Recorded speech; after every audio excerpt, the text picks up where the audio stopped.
Okay, bismillahirrahmanirrahim. Assalamualaikum warahmatullahi wabarakatuh. So, today, malam Ramadan ni, saya nak berkongsikan sekali lagi tentang raman. Okay, so seperti mana kita tahu, raman ni digunakan untuk structural punya analysis lah.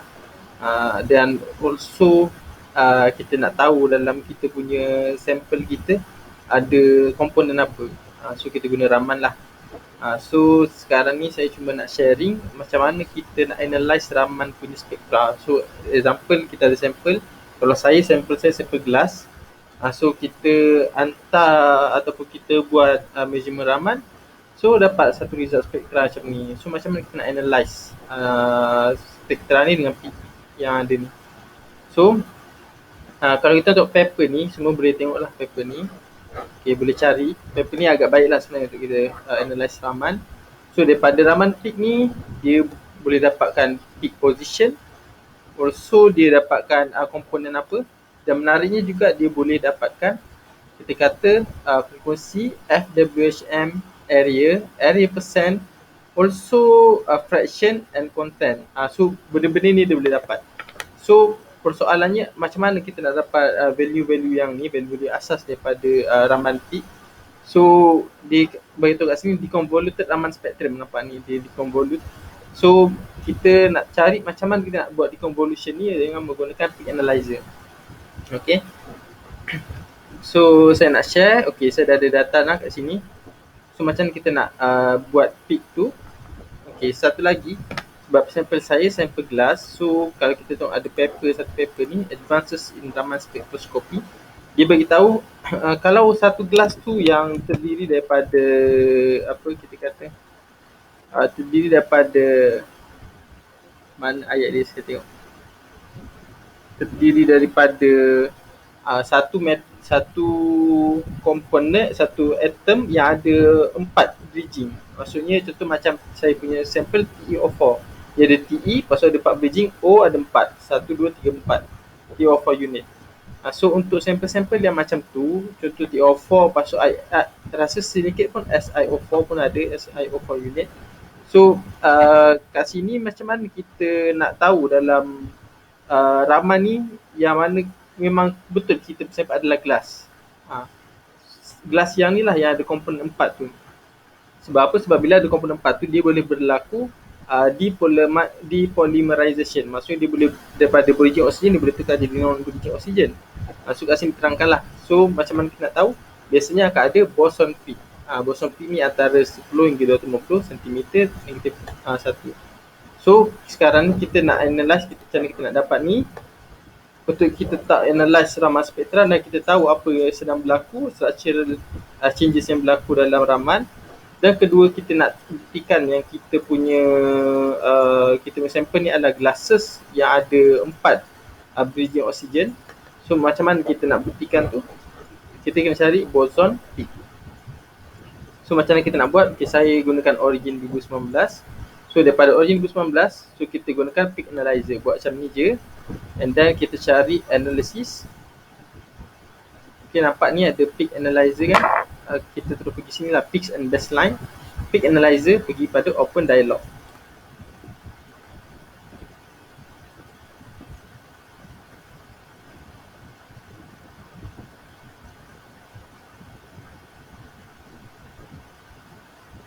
Okay, so ni dah ada dah dia punya kita punya ni lah, kita punya raman spektra saya yang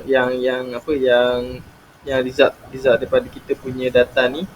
Okay, so ni teruskan je. Okay, lepas tu kita set up baseline. So baseline ni dah straight dah, tak ada masalah. Sebenarnya kalau kita punya data tu macam agak, maksudnya sending ke atas, kita boleh je nak set up baseline tu jadi macam sending macam ni.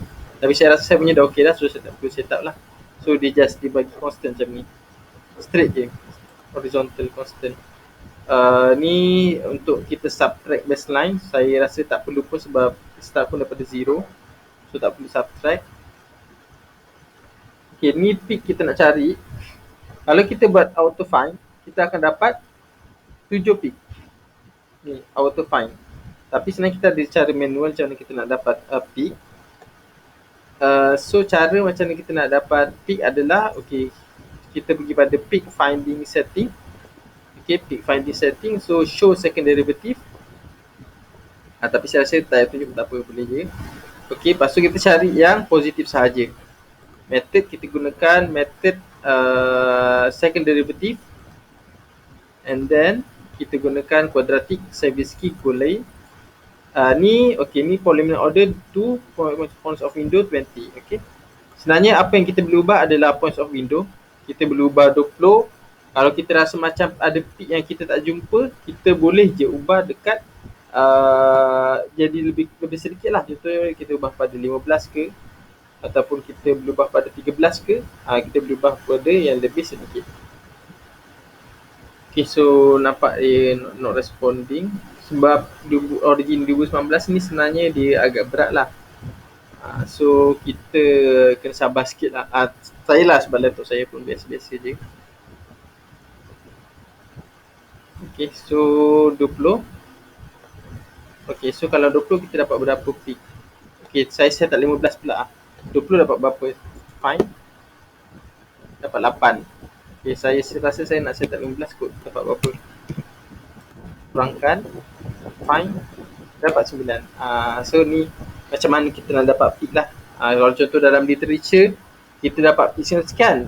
Dia kata okay, peak sekian kena ada dalam sampel. So kalau kita rasa tak dapat, kita kurangkan lah kita punya points of window. Siapa kita dapat. Tapi kalau tak dapat langsung nampak macam flat, tu tak boleh nak kata apalah. Okay, tak ada peak, tak boleh nak kata apalah, yang penting kena ada peak.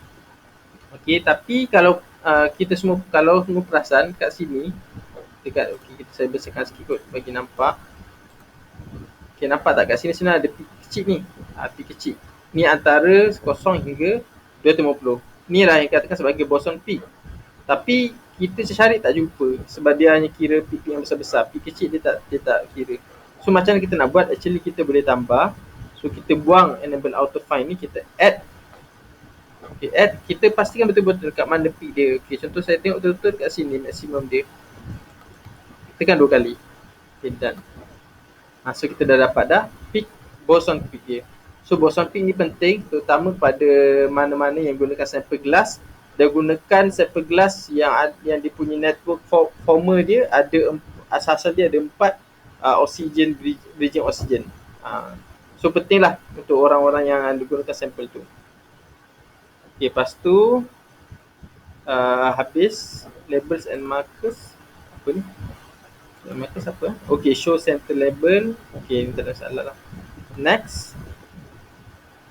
Okay, so kat sini dia bagi tahu apa je data yang kita nak. So kita ada peak area, percent area, row index, peak center, FWHM dan macam-macam lagi. Okay, boleh pilih lah nak data apa. So finish. Okay, so daripada sini kita boleh dapat data area integration iaitu percent, row index. Lepas tu kita boleh dapat beginning, start X ni. Lepas tu yang ni saya rasa tak penting sangat. Yang penting ni FWHM, center dia berapa, height dia berapa, area integration percent dan also area. So daripada situ kita dah boleh siapkan benda ni, apa kita kata, table ni. Dan daripada table tu bolehlah compute untuk yang ni juga berdasarkan pada data ni, formula ni. Okay. So boson peak pun kita boleh dah dapat. So kita dah jumpa dah boson peak dekat 167 tadi, dekat sini 167. So menunjukkan sampel kita adalah gelas yang ada 4 bridging oksigen. Okay.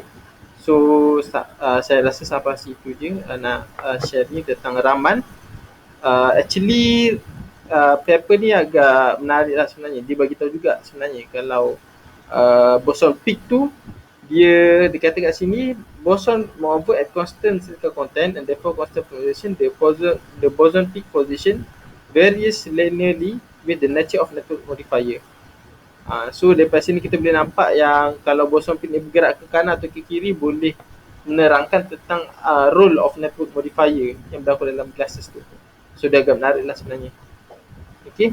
Tapi untuk further explanation boleh rujuk pada mana-mana paper.